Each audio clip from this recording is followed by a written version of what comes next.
ఇబ్బందికరమైన పరిస్థితుల మధ్య భయపడుతున్న వారి జీవితాల్లో, శత్రువును చూసి గడగడ వణికిపోతున్నటువంటి వారి జీవితాల్లో నా దేవుడి విజయపు జెండాను ఎగరేస్తూ వచ్చాడు. హల్లెలూయా, హల్లెలూయా. దేవుని యొక్క మాటలు ఇంకో చూద్దాం. చూడండి, నిర్గమకాండం 17వ అధ్యాయం 6వ వాక్యాన్ని మనం చదువుకుందాం. నిర్గమకాండం 17వ అధ్యాయం 6వ వాక్యం చదువుతారు ఎవరైనా? ఇక్కడ ఒక రాయి కనిపిస్తుంది, బండ కనిపిస్తూ ఉంది. ఆ బండ ఏంటంటే సేద తీర్చినటువంటి ఒక బండ. చదువుతారా మాటలు?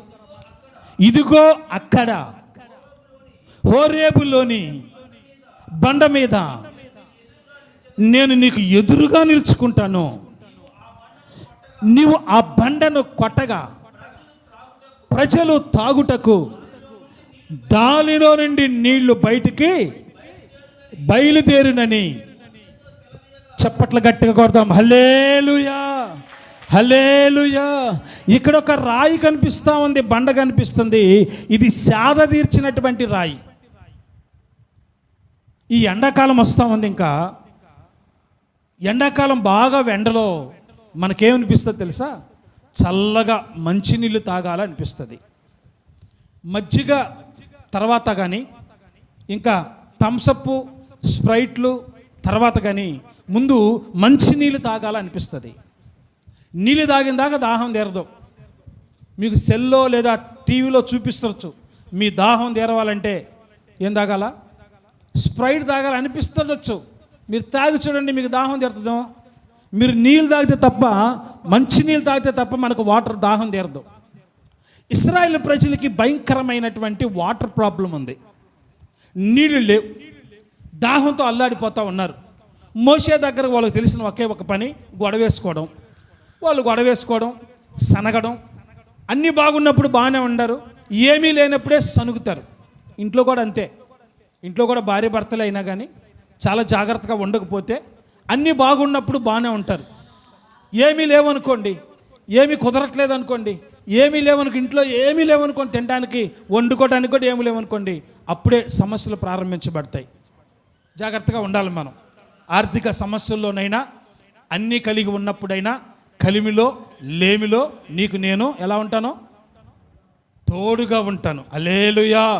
అన్నీ ఉన్నా మా ఆయన బంగారం, లేకపోయినా మా ఆయన చెప్పాలి బంగారమే. హల్లెలూయా. ఏమున్నా మా ఆవిడ బంగారం, ఏమి లేకపోయినా మా ఆవిడ బంగారమే. చాలాసార్లు ఈ ఆర్థిక లేమి వచ్చినప్పుడే కానీ, అనారోగ్య పరిస్థితులు వచ్చినప్పుడే కానీ సమస్యలు ప్రారంభించబడతాయి. బాగా పనిచేసేటువంటి భర్త పని చేయకుండా ఇంట్లో కూర్చున్నాడు అనుకోండి, ఎంతమంది భార్యలు, అయ్యా నువ్వు ఇంట్లో కూర్చో, నీకు బాగలేదు, నువ్వు కూర్చో, నేను పోయి పనిచేసి నిన్ను ఎలాగైనా నేను సాక్కుంటా, నువ్వు ఉన్నంతకరకు నీ గెంజో కడుగో పెట్టి నేను చూసుకుంటా అనే భార్యలు ఉంటే భార్యలకు స్తోత్రాలు చెప్పాలి. భార్యలు బట్టి ప్రభుకు స్తోత్రాలు చెప్పాలి. లేదంటే భార్యకి అనారోగ్య పరిస్థితులు బాగలేదు, ఏమీ ఆమె వండి పరిస్థితుల్లో కూడా లేదు, భర్త నువ్వేం బల్లే, నువ్వు పని చేయొద్దు, నువ్వు కూర్చో, నేను నిన్ను సాగుతా, నీకు ఏమున్నా లేకపోయినా నేను బ్రతికిస్తా నిన్ను అనే భర్తలు ఉంటే భర్తలను బట్టి దేవునికి స్తోత్రాలు చెప్పాలి. అంటే సమస్యలు ఎక్కడ ప్రారంభించబడతాయో నేను చెప్తా ఉన్నాను. మనందరూ మంచోళ్ళే, నేను కాదనట్లేదు. మీ భార్యని మీరు బాగా చూస్తారు, మీ భర్తను మీరు బాగా చూస్తారు. వాళ్ళు పని చేసినా పని చేయకపోయినా మీరు వాళ్ళకి అన్నీ ఇస్తారని తెలుసు నాకు.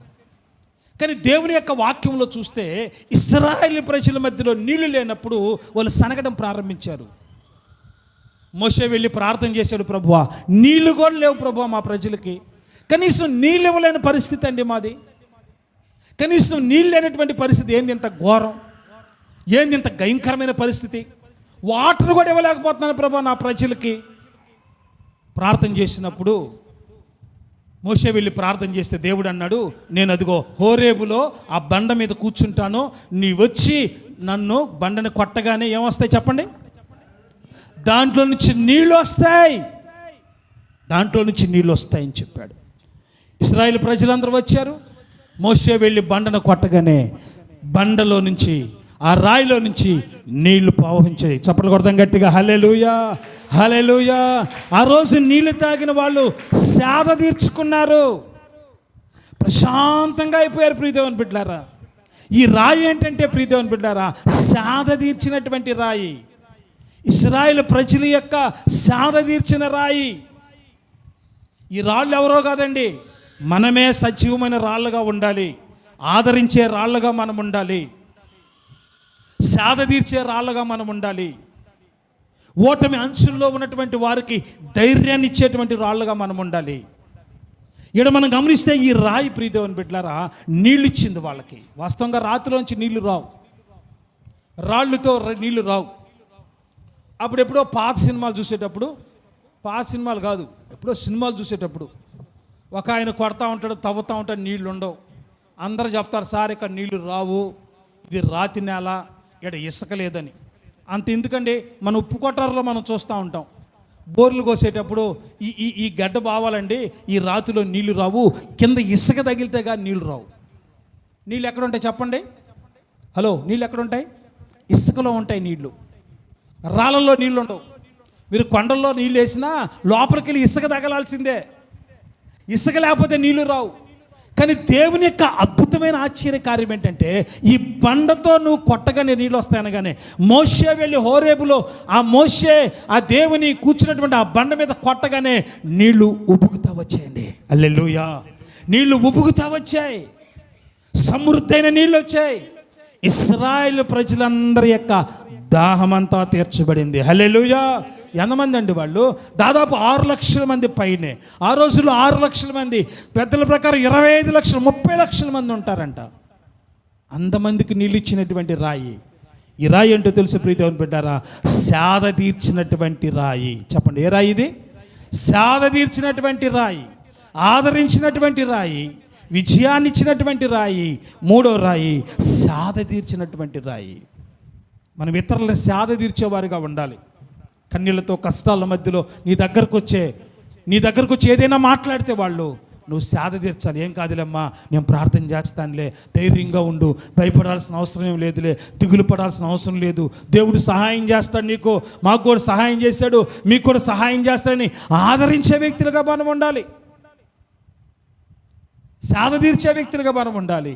సేద తీర్చమనగానే మదర్ తెరీసా గుర్తొస్తూ ఉంటుంది. అనేక మంది అనాథ బాలను సేద తీర్చింది ఆమె.